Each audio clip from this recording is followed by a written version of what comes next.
Good afternoon. Thank you all for joining us today on JTeen's, what month is it? August 2020 webinar. I know that some of us are getting ready to start up our programs even this month. I know a few people are starting next month, but we've got lots of great information to share with a wonderful colleague who I had the fortune of getting to know through the New Cage conference this summer.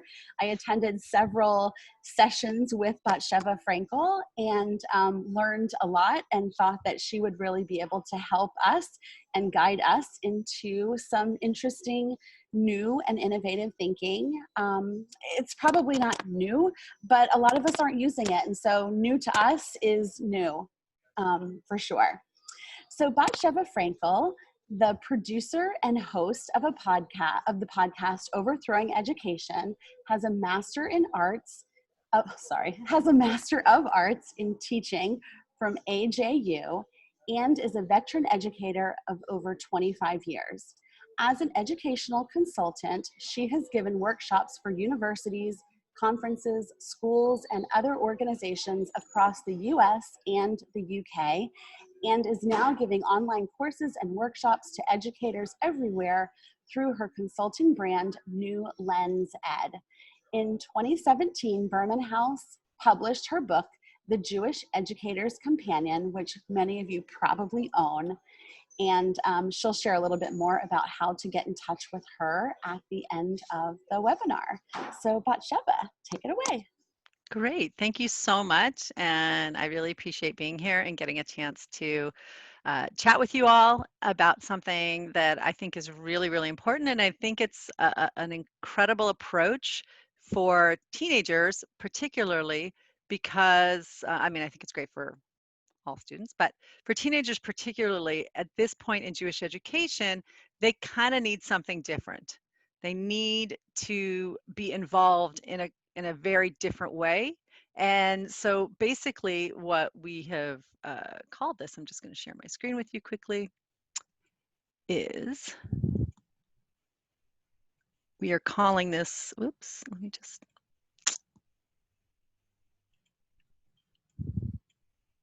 we're calling this new paradigm, shifting paradigms with project-based learning. So just out of curiosity, if you could put in the chat box a why, if you've had any experience with project-based learning. And I do want to say this does not mean using projects with your learning. Like that's something that probably most of us have done, and it's great. And there's nothing wrong with it, but it's not the same thing as project-based learning. Project-based learning is pretty specific. So I just want to know, put a why, excuse me, why, or you can even give me a whole explanation, but or a why if you've done it before, and N if you have not done it before, or not sure. I love it. Okay. Excuse me. So as you can see there, I say, do not proceed with caution. I want you to jump into this. And I also just want to preface it to say that project-based learning is very complex, and it's not something that you have to feel like you need to master every bit of it right away. So and I'll show you what I mean. So first of all, let's just talk about what PBL is in a nutshell.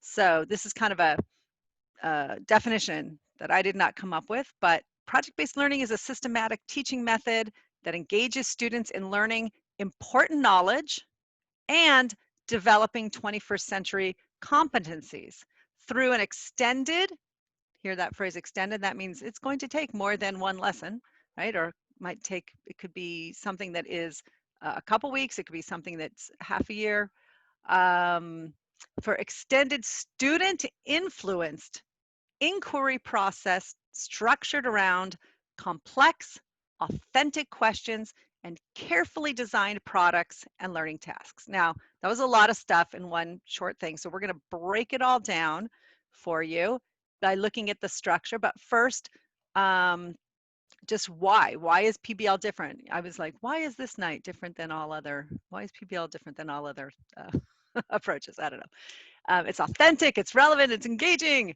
We want students to explore meaningful, relevant questions that arouse curiosity. The flow of questions and answers will lead students to create personal Jewish connections while they engage in important core life skills such as collaboration, analytical inquiry, and using technology.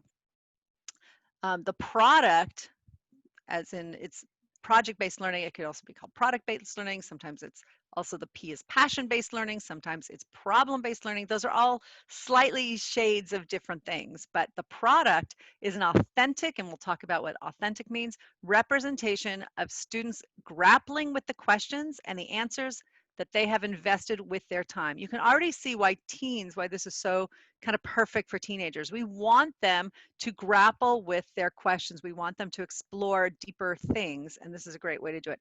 The product itself can be whatever your students create, whether it exists in physical space, virtual space, or a performance. And in this case, probably when we're doing so many things remotely, it's gonna probably be the latter two and not so much in physical space, but we don't know, and you'll see. So let's get into the details of it. And by the way, this is just a survey for you to kind of understand what it is and hopefully get you excited about it. This is not like after today, you're going to be able to take it all, but I hope that you'll be able to take at least some piece of it right away and figure out how to incorporate it. And we call that like a PBL culture, right? So that it's, so even if you can't do the entire thing of everything that I'm saying, there might be pieces of it that you can do. So let's look at what those pieces are. We want to assess for key knowledge, understanding, and successful skills. How do we do that? We take a challenging problem or driving question, and you can see on the side there that I'm going to go over what each of these are. Sustained inquiry, authenticity, student voice and choice, reflection, critique and revision, and public product. Those are kind of the 7 things that is the gold standard of PBL. And they've done this gold standard of PBL. They've redone it and worked it. PBL Works is, and I'll show you them again, is a fantastic resource for PBL. They don't have any Jewish examples of anything, which is why I tried to bring some Jewish examples to you. But if you just want to know about the structure, PBL Works is the way to go. So first of all, we start with a driving question. Every project-based learning unit starts with a driving question. So a driving question is something that kind of moves the entire project forward. It kind of instigates the entire thing. And what you want to happen is when there is a great driving question, you can see down here that it leads to all of these other explorations and questions. And that's really what it should do. It should be the kind of question that brings on more questions. It's so Jewish, right? You ask a question and you get more questions. We'll talk about that later too. So for instance, a driving question might be, what are other ways to experience the Passover story, right? Like one way that we know we do is the Haggadah, right? And one way that we, we do it through the Seder and the Haggadah.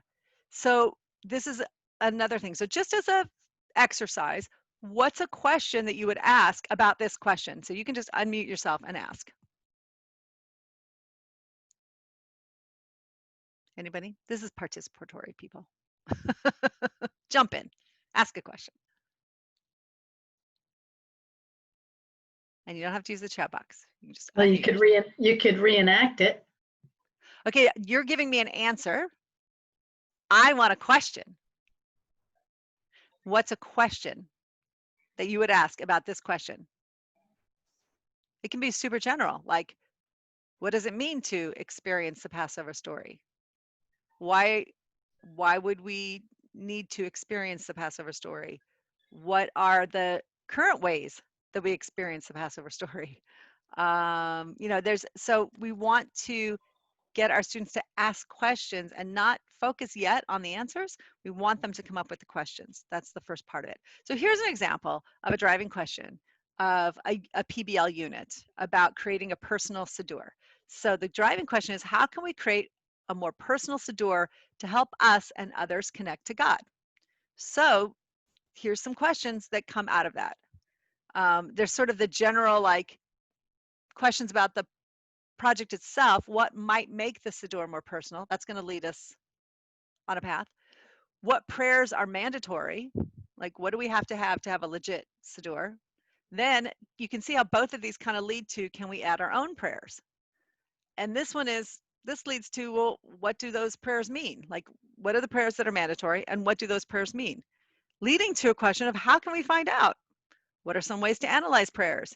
This one is, how do I write a prayer? And you could keep going. If I kept this box going and going, it would ask more questions. You can see that we're going to get somewhere with these. There's going to be research involved. There's going to be thoughtfulness involved. There's going to be a personal connection involved. And you can see this can go in a lot of different ways. So before I move on from driving questions, are there any questions from you?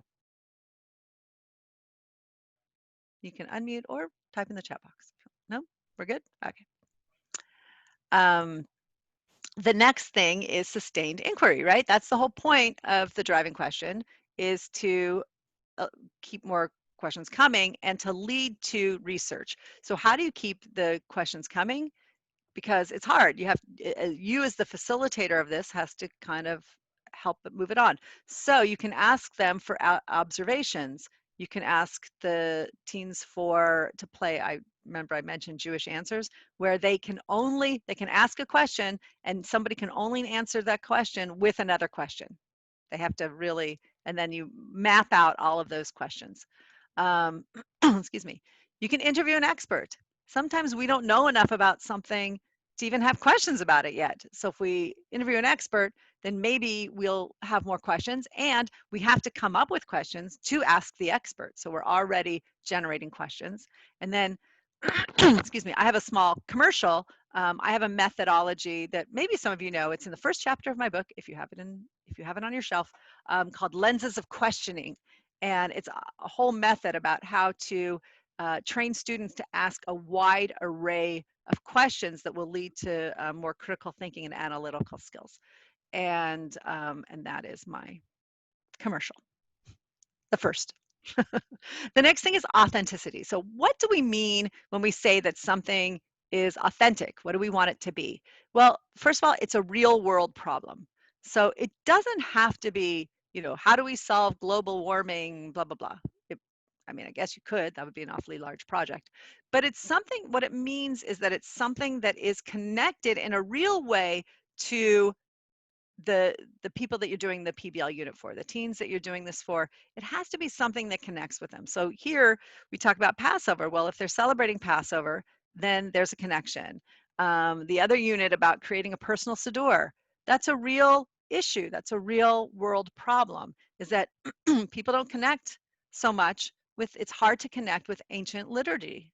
Some of us, I mean, maybe not for everybody, but for a lot of people, it's really hard to connect with that liturgy. And so how do we find that connection? That's a real problem. It's not, and then maybe for the Passover one, how do we, well, you'll see, we'll do more of that. But it's real world problems, real connection problems, not fictional problems that are out there. And they can be big problems and they can be little problems. You'll see. It doesn't have to be, like, as I mentioned, an earth-shattering problem. It just has to be real. The next thing is student voice and choice. This is critical. And when I said at the beginning that sometimes you could just add elements for a PBL culture, so this is one of those really great elements to have. So whenever possible, where are the places that you can give teens a voice and a choice in everything that they're doing, in the entire thing? So if you're doing that for project-based learning, so there's all kinds of places where you could. It doesn't mean you have to give them choices in every aspect of it. There's some of it you will want to facilitate and that you will want to present, but they're possibilities, especially as students get more and more used to project-based learning. The topic itself can be a student choice. The driving question could be a student choice. It may be that you give the topic and they have to come up with, you put them in small groups and they come up with what the driving question is. What's something you want to know? What's something that you would think about? It could be just the choice of, maybe you've picked the topic and the question, but you allow them to pick who they get to work with, who are their collaborative groups are. Or it could just be the product at the end. You have a driving question, it's not specific in the product, and you're going to see that sometimes the driving question kind of leads to specificity in terms of the product. Like I said, how can you have a more personalized siddur? That probably will be a physical siddur of some sort, or it could be, on a virtual siddur, but it's probably going to be more specific. Whereas it could be an open-ended in terms of like the first one. How can we find other ways to experience um, the the story of Passover? And Judy she had a product right there. You could do it like this. So then the question would be, how can we do this through, I think you said, Judy, creating a skit? Is that what you said? Or no, what did you say? Unmute. Reenacting this story. Reenacting the story, right? So then the question would be, how can we reenact this? How can we experience the Passover story through reenaction?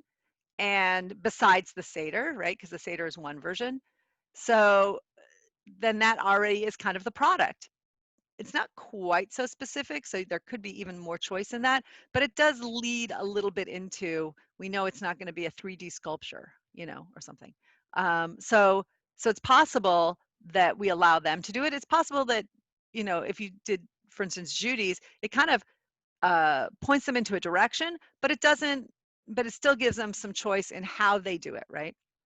So, and then the presentation method is, it's very important in project-based learning that there is some kind of public presentation of the product. It doesn't mean that you have to go up and do a speech or whatever. It could be, but there has to be, it could just be that it's up on a website for people to see, a virtual gallery or something like that.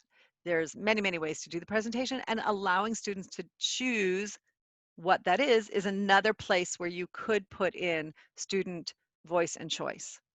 And as I said, student voice and choice is, it's great to just have that culture in general, to develop that culture, to allow them to choose different things. The other thing is reflecting and refining. So what are the different methods of reflection? I want to ask you all, what are some ways that we could ask students to reflect on what they're creating? So in other words, as you're going through a PBL unit, there's many times that you want your students to reflect on what they've done. So, and to refine and help each other with collaboration. So does anybody have any ideas of what some of those things might be? Unmute. Multiple drafts. Okay, good. You can unmute, you can type. Could they maybe do some kind of Q&A to one another as they begin to kind of narrow down or sculpt what they're working on? Yeah, I think that's great. I actually have something a little bit similar to what you said, which is like Shark Tank, where they have to kind of, there's like a panel or whatever, and they have to kind of sell their idea or whatever. And then instead of, each person, picking who they're going to, and all that stuff, they just can give them critique. But the whole idea is you have to sort of pitch in front of, 4 students or whatever. Peers teaching, yeah. Yeah, you can also do things like reflective journals that they can keep along the way, where they have to reflect on each piece. They can do that as a team. And I'm going to show you some other ways to do that as well. But here's some tools to help. How many people are familiar with Padlet? If you are familiar, a Y. And if you're not familiar, an N in the chat box, please. I'm happy to see this. Oh, it better be Erica. You went to my workshops. I love the ish. That's great. Okay, why-ish?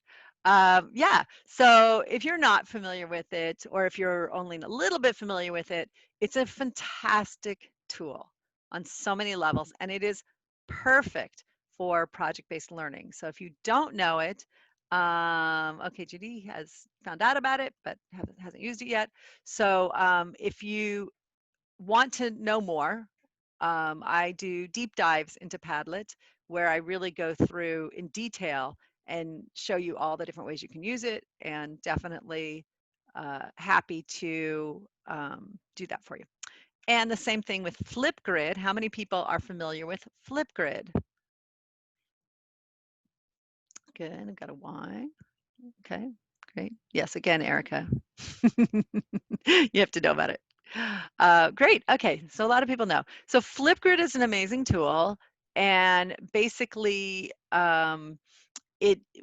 what it is it's a video reaction. So especially in this virtual world where we're all working remotely and so forth, and learning remotely, it's a great tool for students to be able to react to each other, to post. They could post their idea and other students can comment or reflect on it. They could also answer with a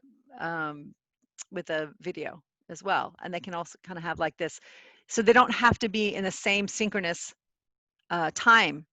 They could do this, like somebody could post something, and then if somebody else has some time later in the afternoon, they can get to it when they can get to it, and it's not a problem. Like, obviously you can have one-to-one conversations and breakout rooms and things like that if you're doing like a Zoom session, but this is a nice way to do it in an asynchronous way so that people can keep working on it.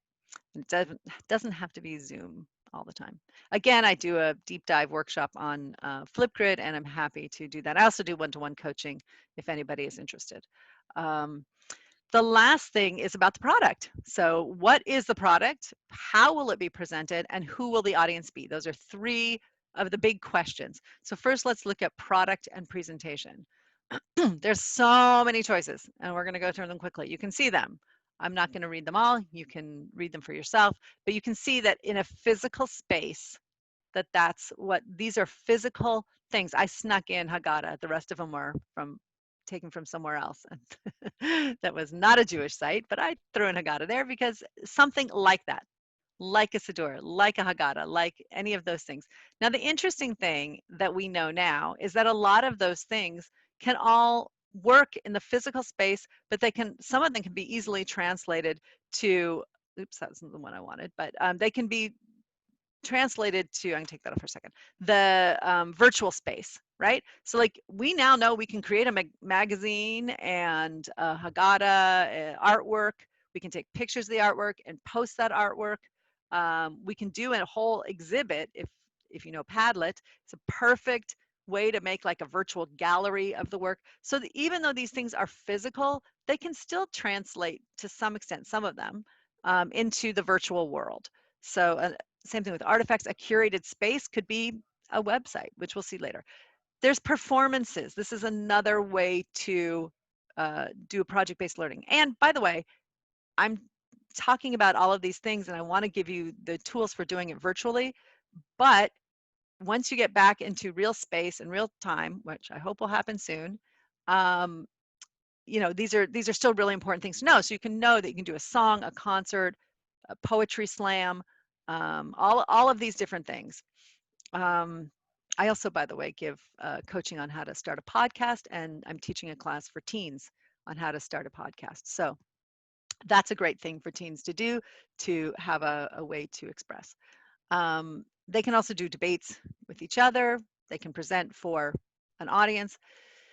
Then there's the sort of virtual, intangible things. They can create a website, a blog, a vlog. They could create an event, right? So maybe the thing that they're doing to help people experience Passover in a different way is like a Passover carnival, like a Purim carnival, except everything's related to Passover and people have to do a journey, or maybe they've created some kind of, escape from Egypt, escape room, or, something like that. So it's something that they will create. And who's the audience? This is really important. The audience has to be authentic, meaning it can't just be we do this for our classmates or our fellow teens in the group. It can't even, and it could be that the parents are involved. That ups it a level, right?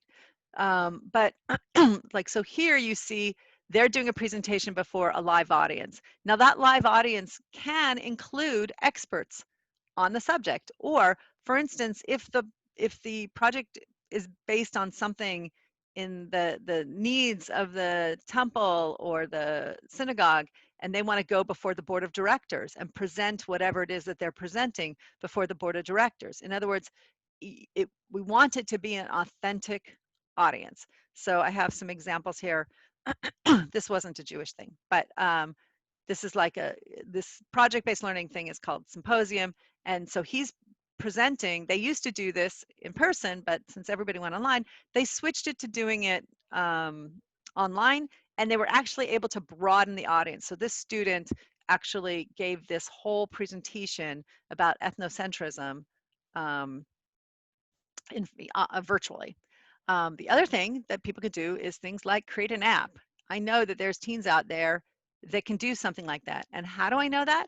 Because this is my Shepping Nachas moment. This is an app this one, app right here is an app that my son created.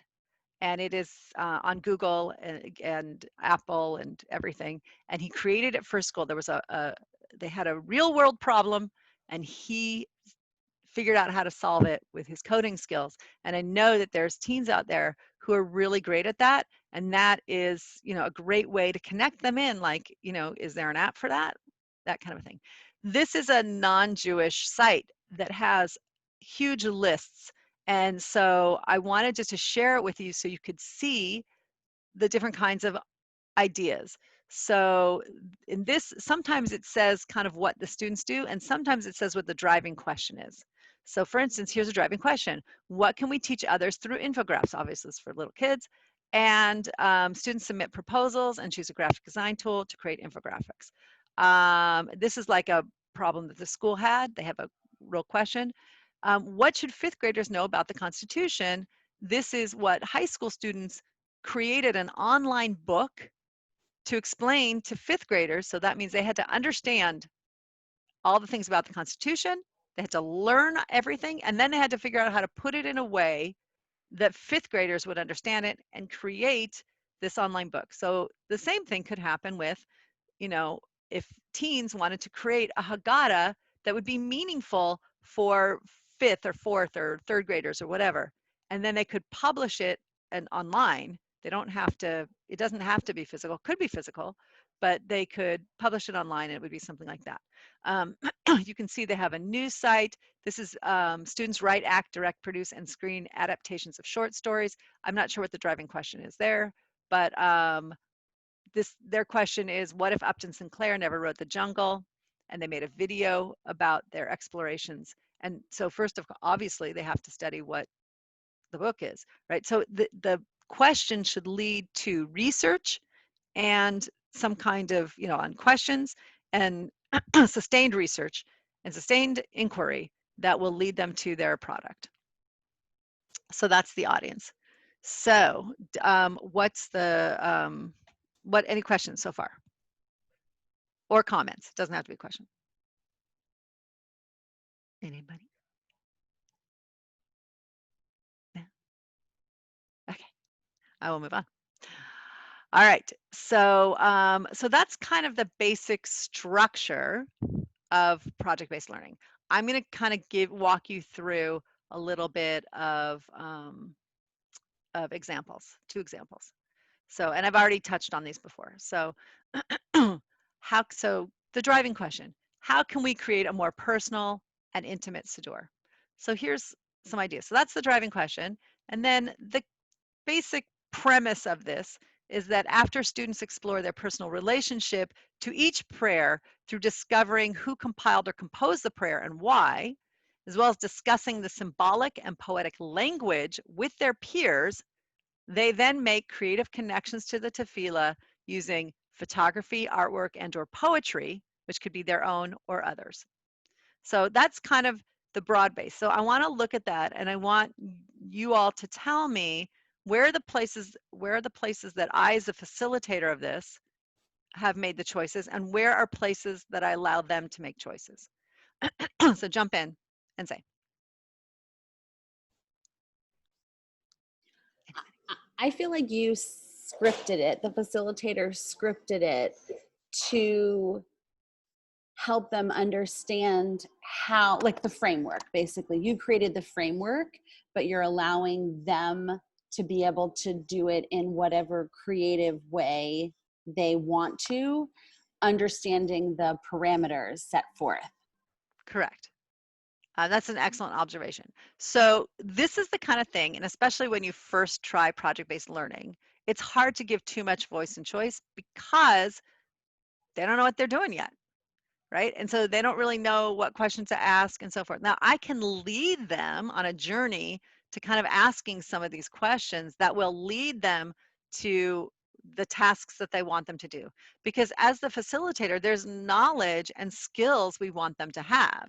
And the point of project-based learning isn't just this free-for-all, it's to actually give our content over, whatever it is that we want them to know, um, give that content over however we can. Now, it's possible that if you're working with teens like a Madrachim group, and I did this, I worked with a temple in Chicago who wanted to completely redo their whole Madrachim program. And so I was consulting with them, and we designed an entire project-based learning approach to it that actually wasn't as scripted as this. It actually had more choices in terms of topic, more choices in terms of, the driving question. But this one is really because I, as the educator, want students to figure out a way to connect with tefillah and also to understand what tefillah is on a deeper level and understand the prayers, see which ones they connect with, etc. So that is exactly right. The biggest choices here are how they create the project. How did, like, do they use photography, artwork, poetry, their own, others? That's like the big choice in there, right? Good. Okay. Sheva, So can I ask a question? yeah, please. Sorry. Does this mean that they're doing the educational work on their own, or is it still in a teaching classroom? Like, how does the educator fit into what they're creating and the questions they're asking and ultimately that product? Right. So that's a really good question. The work that can be done in class time, in real time, whatever that Zoom room or real space or whatever that is. It can be done in real time. It can also be done, there can be work that needs to be done outside of the space. The teacher, depending on how, like you notice, this one's pretty scripted.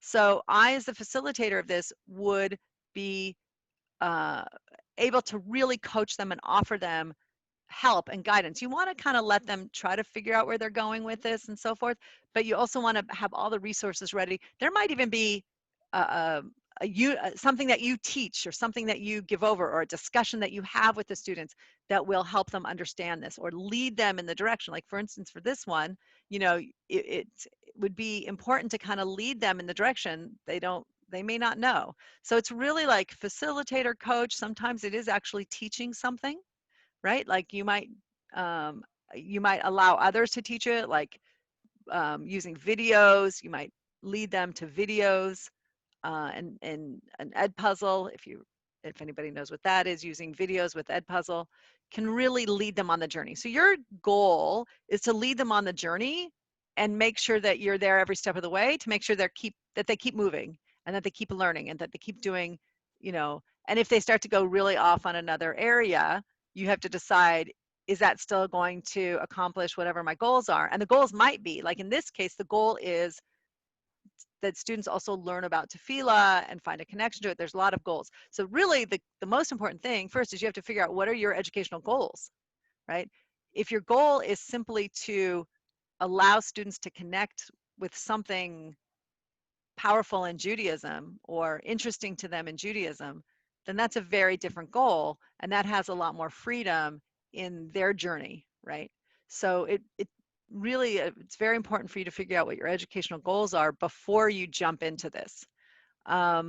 So this is like one idea of what students could potentially do. They could create a siddur that they take ownership of, both literally and figuratively. And then through this process, the students reflect on the deeper personal meanings of tefillah. And to give them a different perspective, students could switch siddurim with each other during a tefillah session and reflect on how a new siddur may or may not have affected their tefillah experience. So it's kind of like there's where you get your audience. Your audience is each other. Your audience is, and it's authentic, right? They're reflecting. Reflection is a huge component of the entire experience. You can see I highlighted it twice. But another idea is, I don't know if you can see this because of this little thing here.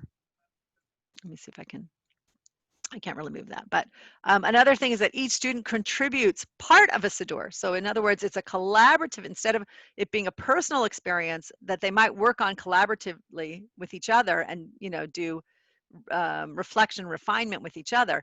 But in this case, each student actually contributes their own part to a Siddur. And it's an all class or an all group version. And then copies are made of this book in book form and given out to the congregation, and then they use it in like a family friendly, student led service, right? So there's your authentic audience, is the people using the Siddur, right? And so it adds meaning to them too, because they know other people are going to use the Siddur. And so how do we create something that the community will relate to or the community can enjoy? And so that's another idea. Okay. All right, example number 2. How can we create a meaningful Haggadah for younger students? I want you to see there's 2 different questions. One is, how can we create a meaningful Haggadah for younger students? The other is, what are other ways we can feel that we are leaving Egypt in addition to the Seder, right? It's kind of a different version of the one I told you in the first. I want to just reflect on, if you think about the things that I said about audience and product and just the way the questions are structured. These are the driving questions. If somebody could tell me or anybody could tell me the difference between these 2, they're both really good. They're just serve 2 different purposes. So just reflecting on these 2 different kinds of questions. What are your thoughts? You all are so quiet. I don't know. Anybody, just jump in, really. There's no right answers. There's no wrong answers. Just jump in. Or this will be very boring. Say your question again, Batsheva. The question is, I just wanted you to reflect on these 2 driving questions that will start a project, and what's kind of the difference between them. Like where are the places where they're different? Where are the places where we see one kind of leads to one kind of project and one kind of leads to another idea, and they accomplish? Just kind of reflect on that and see what your observations are. That's all I wanted to see. Well, the Haggadah seems kind of stagnant, like, it is the Haggadah, and it seems somewhat limited, whereas the second question really opens it up to anything. Awesome. That's what I was going to say. Just it's Oh, more, yeah. the product is more open-ended in the second one. Yep. So the product is very clear in the first one. The product is creating a Haggadah. That's what it is. Now, maybe there's a really interesting creative way to do that, but the end result is, you're exactly right. It's a Haggadah. Like, it's already implied. The product is implied in the question. And again, nothing wrong with that. It's just, that's one approach. The product here is super open-ended, as you mentioned, right? We don't know what that product's going to look like. Okay, what is another aspect that's really clear in this one that's not as clear in this one, that's going to take more choice in this one, but the choice is kind of made for you in this one? I was going to say, I don't know if this is the second question or the first question, but I also feel like the first one is a product for another consumer, and the second one could be a product for another consumer, but it could also be an internal, something that you're developing for yourself as, as a teen who may be looking to experience Passover in a different way than they've experienced it for the last 16 years. That's excellent. I'm going to just put that into like more concrete terms. Basically, what you said is, if you don't mind me sort of rephrasing it, this one has an implied audience. It's already picked. We are creating this already picked thing for this already picked audience, right? It's very specific. And you're right. This one's really general. So we can also figure out who we want that audience to be. It obviously will include ourselves, because, and on a very personal level, because I said we, right? Which means that it will be something for us, right? And you're right. It's something for us. Now we can decide as our group or our collaborative group, who else is in that we? Is it just our collaborative group? Is it teens in general? Is it the teens of, you know, your particular institution or your particular program? Is it all Jews? Like, who they get to define who is this we, whereas here it's already defined to our audiences, younger students. And so there's pros and cons to both, right? The pro for this one is it's actually really helpful sometimes to not be so overwhelming, and you know who your teens are and you know where they're at, and you can figure out which one would be more helpful for them. But this might be really helpful for people who need some focus. They want a lot of voice and choice in it, but they need to have some focus. They need to know that, okay, I'm going to have to figure out what's in the Haggadah, and then I'm going to have to figure out how to translate that and make it really cool for younger students and make it meaningful for younger students, right? I didn't actually say make it a cool Haggadah or a fun Haggadah. I said meaningful. That doesn't mean it can't be cool and fun, but that's the key in there. So if people need more specifics, that's a great way to go. How can we create a blank for blank in order to do blank or whatever, right? Or how can you can put those blanks in any order you want, but it's very specific kind of, you could fill in those blanks and you have a nice template for creating a very specific kind of project-based learning question and project. Here, way more general, way more choices that we have to figure out. We have to figure out what the product is, we have to figure out who the audience is, and we have to, you know, figure out how to get there, right? So there's a lot more openness in there. Okay. The last thing I want to do is tell you about some tech tools, some of which I told you about, but I really want to share the most amazing tool for project-based learning. Has anybody ever used Trello before? Yes, a Y or an N?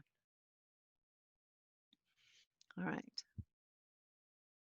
N, okay. I'm going to rock your worlds in about 2 seconds. I want to tell you that not only I used to use Trello as, this is like a little aside. I used to use Trello for project-based learning and for educational uses. I just started using it professionally and to just keep my whole life organized, and all of my gigs and my, you know, my consulting and everything, I keep it all organized. Before that, it was a nightmare. So Trello has saved my life, but that's my little commercial. But for project-based learning, it is incredible. So what Trello is it's this board. Now, people could say, well, why is this different than Padlet if you know Padlet? But it is very different. So basically what happens is, I titled mine Our Path to PBL, and I put this little thing here. And so each team that you would create, each collaborative group of teams, has their own Trello board. And what they can do is they put the driving question up here where it says driving question. Instead of saying driving question, they could actually put the driving question, or they could put it underneath here. And what they would do is put all their other questions here. So I just wrote other question, just to signify this isn't a real board. This is just to show you how you could use the board. So then you could put more questions, and this whole thing, it will just keep adding and adding more questions. The cool thing about this, and I should have taken a picture of it, but you can click on it, and you know, maybe I'll share it with you later. You can click on this, and there's all kinds of information you can add to that card, so that anytime you click on it, so if I want a question on here and I want more questions on there, I can add more questions, or I can write notes on those questions. I can do whatever I want. The product, this could be a great brainstorming thing. This is a place, like if you're giving a lot of choices, this is a place for the collaborative group to sort of brainstorm all the different kinds of products that they want to consider. If it's open-ended, like if it's the experiencing Passover, then they might do all of that. If it's more specific, like the Haggadah, they still could talk about, they could still do some brainstorming here about what that Haggadah is going to be. Is it going to be online? Is it going to be physical? Is it going to be, you know, whatever they want to talk about the product, any notes that they have will go right here. To do, what are everybody's tasks to do? Now, every time they add a card, this is a really cool thing. If you can see like this little card here, every time that they add a card, it can be moved to another space. So if I'm Joshua and my task is to do X, and Hannah's is to do Y, and I put everybody's tasks of what they need to do. It's a great way for everybody to get really organized about who needs to do what and who's going to be doing what. And maybe it's a team. Maybe Hannah and Joshua are going to work together on this, however it's going to be, or just maybe it's just a general list of things we have to do. Then every time something's in process, like here's our list of what we need to do, now somebody is moving it in process, they can actually pull it over from this space to this place. And now whatever Joshua and Hannah have to do, we now know they are actually in the process of doing. Then when it's in the process of reflections, that means we've reflected on it, and we can write notes on how we reflected on it and how it went and what was said inside the card itself. Like if you click on the card itself, and they can add all the notes that they want and all the reflections, and then refinements needed. What do we need to do to fix whatever the thing is, right? What more work doesn't need to be done, or it might just go to done. We're done. I fixed it. We're done. And you move it over here until everything is in the done section. Any questions on that? Are you all sold? Give me a yes or no. I'm sold on how awesome this is. It's a really cool tool. Okay, so and then the other things that I mentioned before are Flipgrid, of course, and Padlet. And then, as I mentioned earlier, your awesome resource of PBL Works, which is pblworks.com.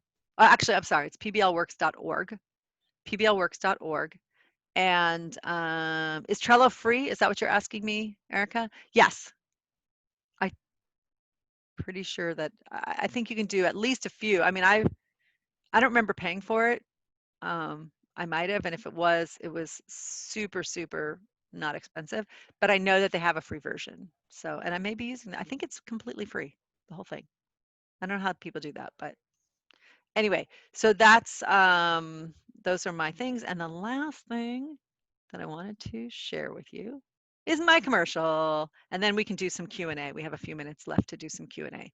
So first of all, just again, I have other courses and workshops that I give, tons of different things that I do, including deep dives into particular tech tools. I do sessions on creating community and in a classroom or in a virtual space. I do, again, I can go into details and do a PBL deep dive. And I do authentic assessments. I do all kinds of things. So understanding by design, my lenses of questioning.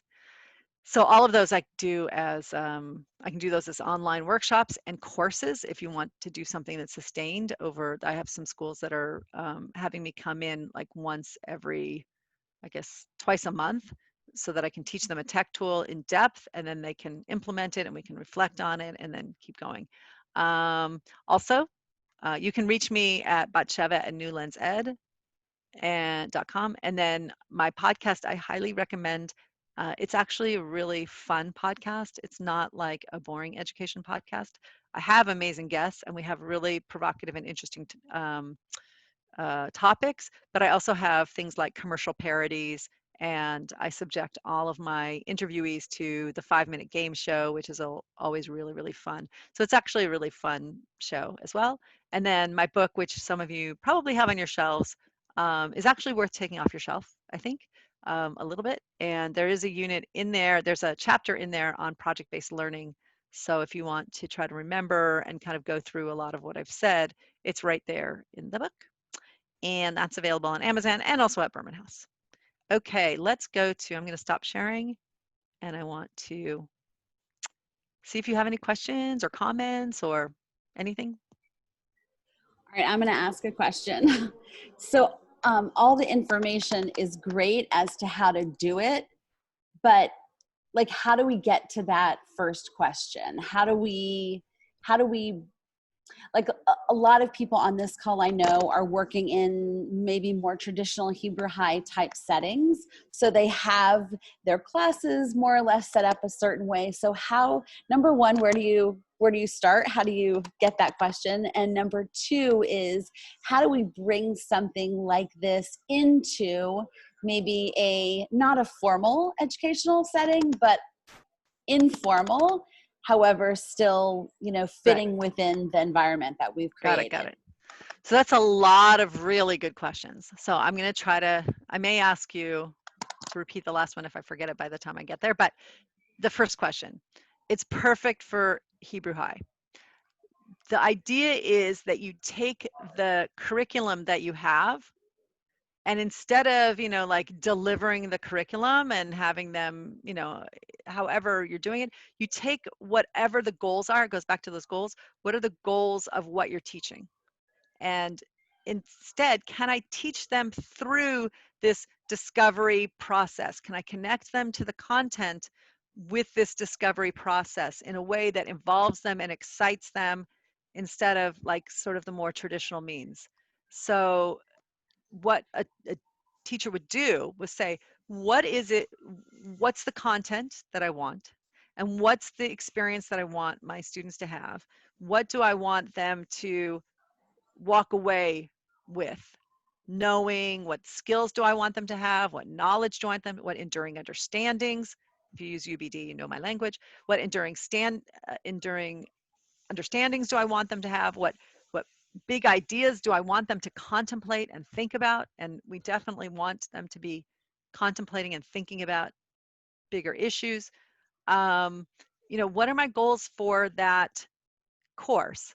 And then you can decide, how can I best help them get all of that from this method of inquiry and research and collaboration and all of those things? Where would the question come from? And it could be that it comes from the students. It could be that it is naturally coming from whatever the topic that you're doing is, right? I mean, if you're doing, if somebody gives me an example of something that they're teaching or somebody in their school is teaching, maybe that would be more helpful. Anybody want to give an idea of something? What about like social justice? Okay, that's fantastic. I mean, that's like made for project-based learning. It's literally made for project-based learning. So the question is, what do I want them to know about social justice? What do I want them to experience? What do I want them to walk away with? Right? So then I have to decide, do I want them to be able to pick a different topic, and then I help them curate the driving question that goes with that topic? Like, what are their interests? This one is interested in environmental issues, and this one is interested in eradicating racism, and this one is interested, right? So they might have 4 different choices, and each group can pick which of those 4 choices they want after they've come up with a list of choices, right? And they can pick which group they want to be in. And then from those groups, they have to come up with the driving question. But it might be you have the driving question, which is, how can we do this, whatever X, how can we affect, like meaningfully, I don't think that's a word, affect in a meaningful way climate change? Okay, that's a pretty general question, right? So it could be more specific. How can we do it through a PSA? How can we create a PSA that will actually motivate people to do something, right? So that's very specific. I've now given the product, but I still leave it open for them to figure out how to do that, right? And a PSA kind of implies a bigger audience, right? And that they're going to have to figure out where to post this PSA and how more people will see it, but also what's the content of it. And if I need to know what the content is, I need to figure it out. You, being that it's a Jewish organization, you might want to put something Jewish in there. Like, what is the Jewish approach to, how can we do a PSA? How can we create a PSA that explains the Jewish approach to climate change or climate whatever to our world, that will help people, motivate them for doing something about climate change? I mean, that's a clumsy question, but you kind of understand where I'm going with that, right? Like, you want to make sure to insert the Jewish part, because that's got to really be a part of it, right? Otherwise it's not. So you would want to make sure to just put that in there so that they have to actually look at Jewish sources. And then you can help them as the teacher, the facilitator, you help them find what those sources are. You might curate them in advance once you know what the topics are that they're doing. You might help curate them, say you can start here and then continue researching, just to give them a little head start on some stuff. And then your second, I hope that answered the first question. I think you did both actually at the same time. Oh, good. Phew, if it's a two for one. Yeah, and yeah, so it really, because that's like when I was doing the Madrachim program, like that was very different, because the goal of the Madrachim program is, there were many goals, so we had to establish, well, what would you want the goals to be for a Madrachim program, right? And then once you know what those goals are, then you can figure out what you want your students to do, experience, research, know, etc. But that's the key. That's good. Jess, I think you had a question, right? Yeah, I'm curious if you could speak a little bit about engaging students who are not super keen on, like, the too cool for school kids, especially given the lack of homework attitude we've had in our school in the past as well. Right. I think the key, and I think this is perfect for those kids, and the key for them is giving them voice and choice. And it doesn't mean that you just open wide up. There might be 10 choices that they will be able to pick the thing, the topic, the idea, the whatever that resonates with them. And if you, same thing with the product, same thing with like being that it's something that they would connect with, right? I mean, if you have a kid who, like my son, who is obsessed with computer programming, then you want to make sure that there's a chance for a 3D game to be an option as, the product that people will, that they'll create a 3D game and people will play it, and it will have to do with social justice or whatever the topic is that they want to do.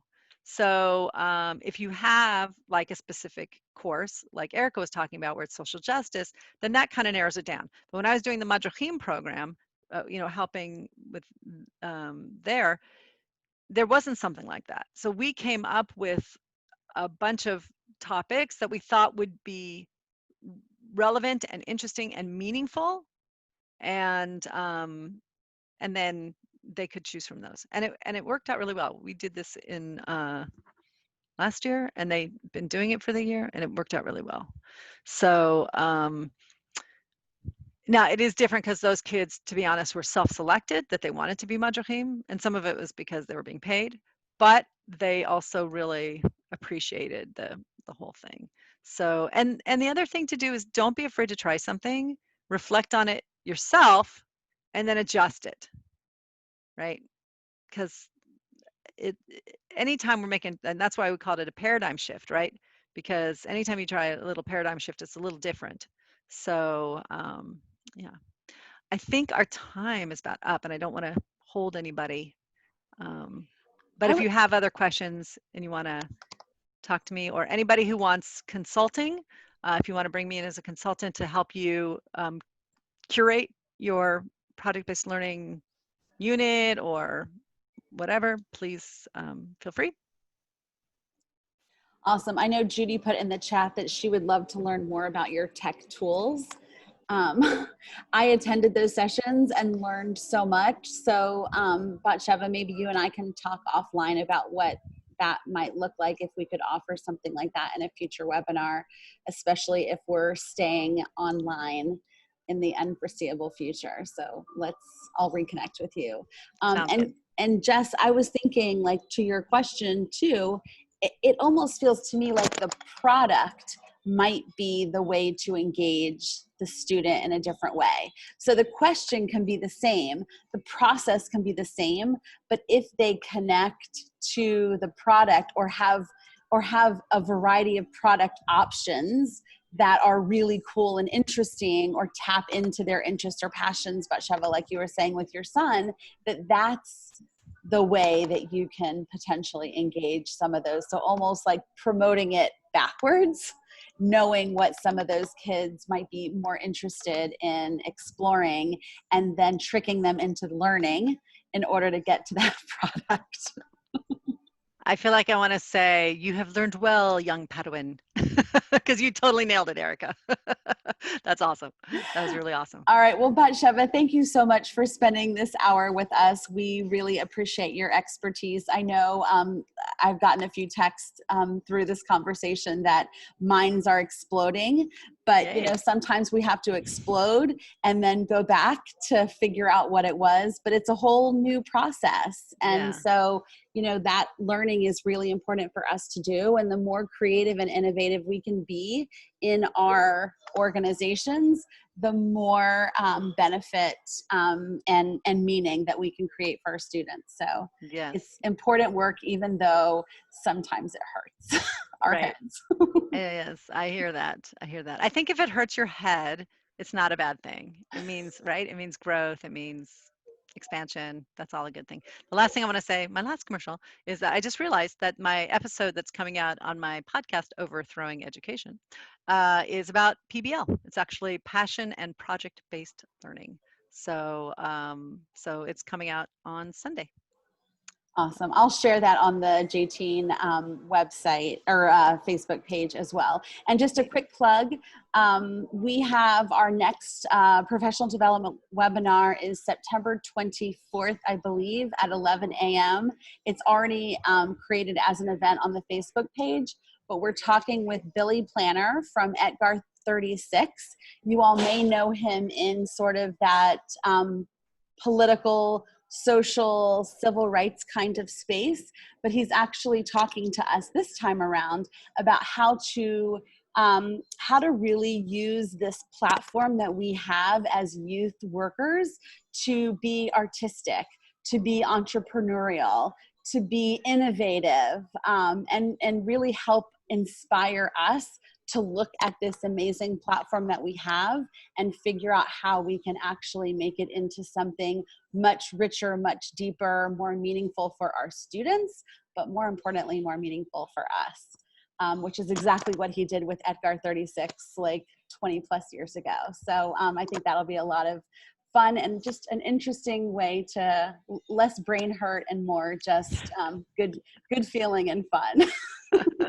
So thank you all so much for joining today. We appreciate it, and keep up with us on Facebook and on the website. More to come. Nice to meet you all. Bye-bye. Bye.